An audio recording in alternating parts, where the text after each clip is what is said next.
Hi everyone, Brad here. Welcome to Airstream, Utah and our Technology Tuesday.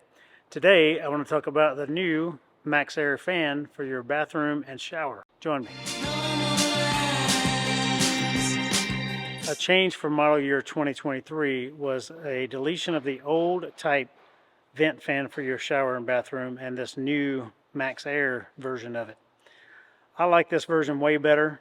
Both have the same type of pop-up lid.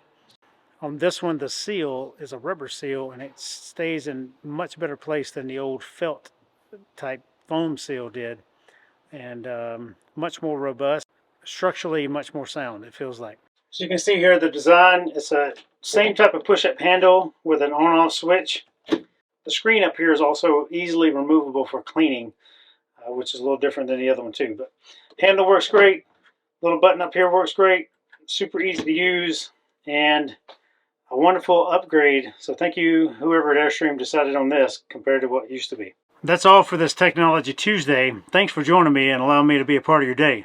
If you have any questions about the fan or anything else technology related, give us a call, send us an email, or better yet, stop by. We'd love to see you in person. Have a great day, everyone, and happy adventures.